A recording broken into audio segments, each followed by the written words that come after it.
You got to ease on down the road.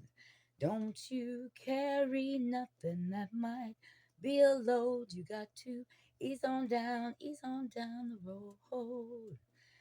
I woke up hearing that this morning. I have no idea why. It's a strange arrival from like seventh, eighth grade from a choral presentation or something. But I thought about the words. It was just those specific words, and I was like, that sounds like a message. And so I just wanted to see what kind of message that I might get if I did the cards relating to that, and saw what's happening, and did a little collective reading to see if perhaps it's from the Wiz, I believe. I believe it's Aretha Franklin. I could be wrong about that, but I think it is. So we've got our cards here. Let me split the deck really quick, and we will see what comes out regarding the collective and easing on down the road. What kind of road do you need to ease on down, and how you need to ease down it? There, we get one right away. We have the Four of Wands.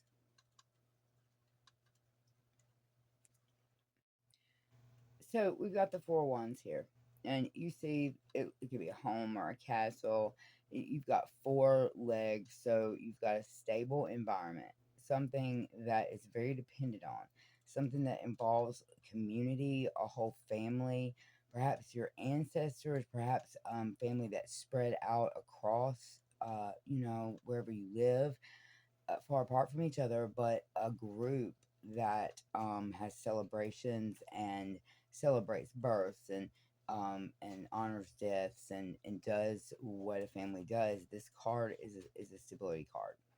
So with the ease on down the road, the warning I think of this card is that it can be too complacent. You can be in this really stable and really comfortable place where you're like, I've always done this, I've always gone to this church, or I've always been this person who was married to this person, I've always been Mrs. Whatever, or I've always been the president of whatever civic group. It could be any of those things where changes happen, time takes place, things occur, and those places don't necessarily stay the same. And with the ease on down the road, don't carry nothing that might be a load. Some place that is very stable may have changed, and it may no longer be. It's habitual, it's familiar, but it might now be a load, and it might now not be a load that you're not supposed to carry, like, or be a load you're not supposed to carry. So I think that's where the Four Wands kind of points us in a general direction, towards both family and community. It could be any of those things that, for whatever reason, they've changed. There's some dynamic that has changed, maybe some toxicity that's developed, something, or my goodness, people die, new people come in, and groups that are large groups become different groups. They're not always the same. And sometimes then it's not a good fit, or it's not a good match anymore. And we're not expected to keep something that's a load. Jesus said, "My burden is light, my yoke is light. It's not heavy." So we're not supposed to be carrying that load. So I would that's where we're headed. Um, okay, we're gonna pull from the biblical tarot and get some more information about what we're dealing with. I like to stop between. Oh, one flipped over. We're gonna take that one. Oh, okay, I'm gonna pull another one too, just so we can see what we see. What does Spirit have to say? Oh, and another one. Oh my goodness. Okay. Okay, well we have a couple of possible situations here. That's very enlightening. We've got the high priest, and that is going to be indicative in this situation. That matches with your Four of Wands, with the church, with um, really most of your civic organizations that give, to kids and stuff. I mean, they started with the church, and so a lot of those things is what's going to be involved with this guy. All the traditions, the laws, the rules, uh, you know, uh, the foundation of our society and how we carry ourselves, which for our society to a great degree has been the church. And so this would indicate to me a specific congregation, maybe that you've been with for a long, long time, And then the other card that we have, which is the other possibility for what might be going on with the four of, is family. And this family situation is one of betrayal and deceit. Someone may indeed be doing something that is unethical or immoral or unkind or all of the above within your family structure, and you don't realize it because of the stability of the four of wands. And like in this case with the church, it's the, what did I do? What did I do? Yeah. With the church, it's the same thing. It's the stability of, it has to be a certain way. It's the church. It's always been a certain way, right? So both things really match with the four of wands in that there's an expectation in this situation of behavior that's going to look a certain way, or beliefs that are going to be a certain way. There's an expectation here, and it's something that has been carried out for a very long time, but the expectation's not being met. It looks like with the ease on down the road, don't carry nothing that might be a load. One example of this that I've seen going to church forever and ever is that the older people who have had all the responsibilities, and I mean 50 plus, and I'm now 50 plus, I've watched it as a younger person. um the older people do all the jobs. They maybe they cooked the specific thing for this dinner where there was always this thing included. When that older person died, that recipe was not passed on, right? So you have younger people taking over, and a lot of times that means a different value system over what this means in their life, and it is different than the older people hold. And so if you get into a situation where you're in a place, and it could even be a workplace where a new boss is taking over, or a new preacher or priest is taking over, you may be in a situation where you no longer align with the values of this congregation, and you're just hanging in there for the stability of being there, but you're not happy there. It's a load, it's a burden. Maybe, those specific people who did all the work, they're dying out one at a time. And the two or three people left, they're trying to do everything.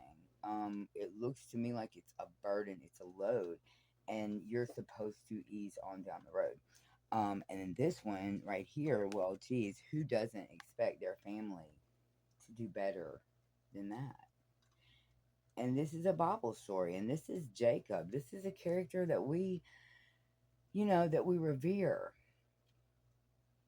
And he gained this blessing by deceit. And that is something that I will, let me tell you the verses, okay? Let me give you the verses. It's Genesis 27:19. If you want to look at the story and see what you think about it, how did the redemption work out? How did it all play out? Because you got to look at the whole long, big picture, not just this one segment. But in this one segment, this warning is that someone in a family is acting in a way that is not expected. The stability is expected, and the stability is what's always been, but this is actually happening. And again, it's a load, it's a burden, and we're being asked to ease on down the road from the burden and not continue to carry it. Okay. So we have a pretty clear understanding of what this message is about. I'm gonna pull a card and ask Spirit. And this is the biblical deck.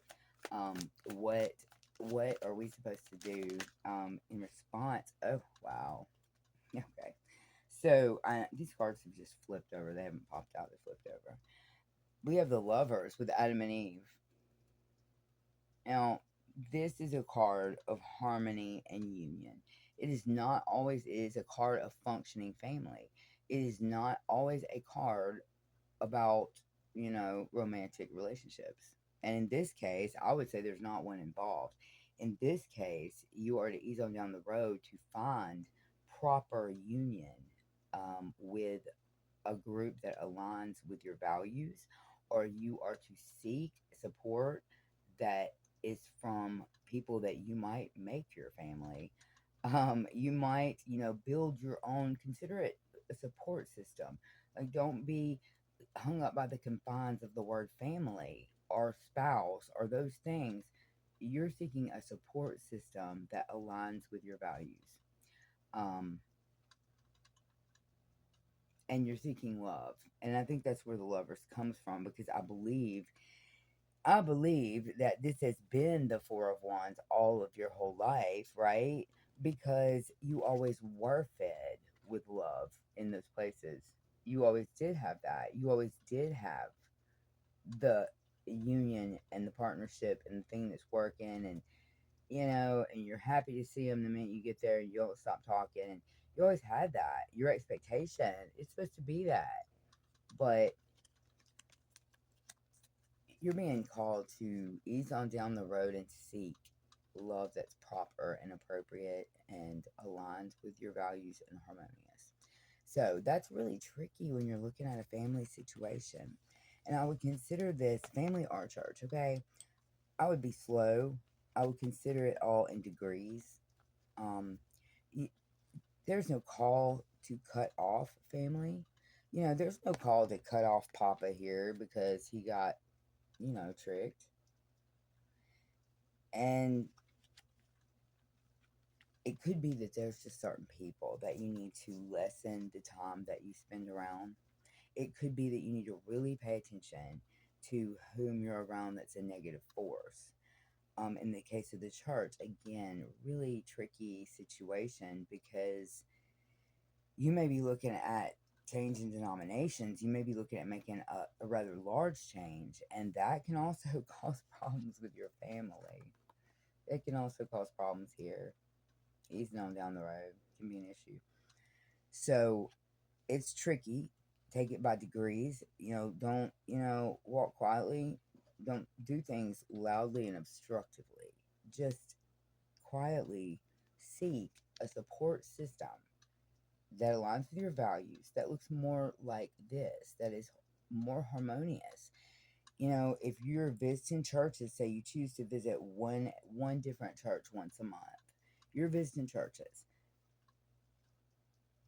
use your intuition and watch and look and be careful and be fastidious and look for negative or positive. Look for light and dark. Look for your ratios that you're feeling as you go through this experimental process.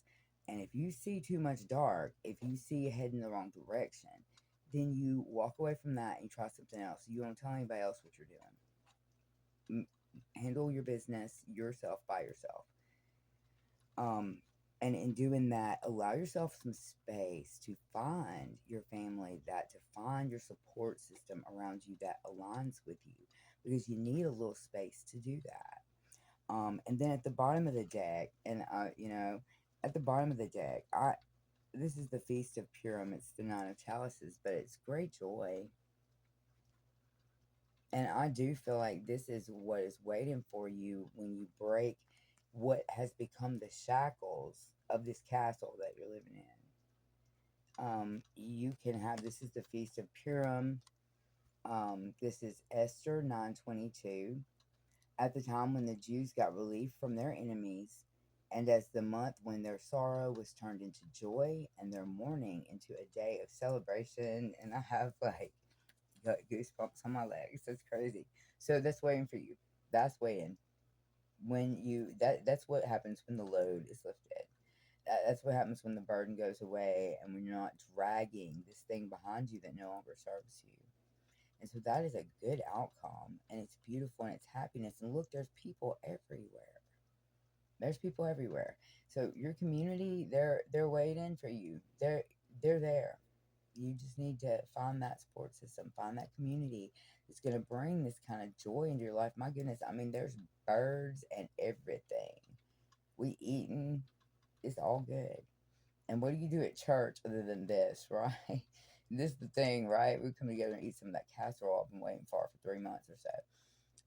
You got it coming. It's coming. It's gonna come back. It's gonna be okay. We're gonna pull. We're gonna pull from my scripture deck because we want to see. We want words from the Spirit. Words from the Bible as to what direction we should take and keep. Okay, it's always so weird. From now on, Let no one make trouble for me, for I carry the marks of Jesus branded on my body. Galatians 6:17. Okay, this is telling you you are a child of God. You are what you think you are. And if other people are confused, then they're confused, and that's okay. But you carry the marks of Jesus and you are His, and that's telling you that you deserve the joy that we see in the nine chalices, because this prosperity and joy is what we are promised all through the Bible. We are promised that. And so it's there for you. It's not meant for you to keep the load. We're going to pull another little scripture part and see. Oh, lots of them. Humble yourselves in the sight of the Lord, and He shall lift you up. James 4:10. Okay, so you may have been in a spot where these people are making you mad enough to say things. Humble yourself in the sight of the Lord, okay, and He will lift you up. You don't have to lift yourself up by saying, you can say to make yourself feel better, but this is what the Lord thinks about you. Humble yourself to know that He's gonna give you what you need. He that shall endure unto the end, the same shall be saved. Matthew 24:13.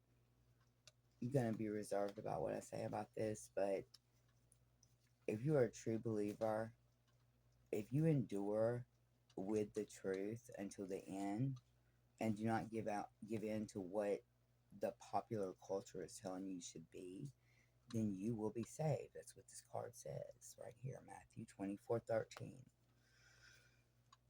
For it was said to me by the word of the Lord, you shall eat no bread, nor drink water there, nor go back the way I came. 1 Kings 13:17. You will eat nothing there. You're not going to do nothing else there. You're done there. Ease on down the road. Put the burden down and ease on down the road. Don't go, don't drink nothing else. Don't look back. Mister, don't turn into stone. I'm pushing you forward. I'm telling you go forward. Do what I'm saying. And don't continue to have your being there. For with God, continue on like it's a sentence. For with God, nothing shall be impossible. You might think it. That's Luke 1:37. You might think it, but it's not impossible. And that place is waiting for you. Ask, pray, involve the Lord in what you're doing. Involve the Holy Spirit in the endeavor that you're making to drop that load and explain and talk about it and say and ask for help. Ask for help. And something's going to pop up where you're going to see something, you're going to see somebody, somebody's going to say something to you, and you're going to go, I need to check that place out and see. And it's going to turn out that it's going to be the right place. It's going to be the right place. I wish you well. This is a really good reading. I hope it's helpful to somebody. The readings are always kind of helpful to me in my own way. It's like you work through your own things in your own mind. May the Lord be with you and keep you as you go about your way today. And until I see you again, thanks. Like and subscribe, please.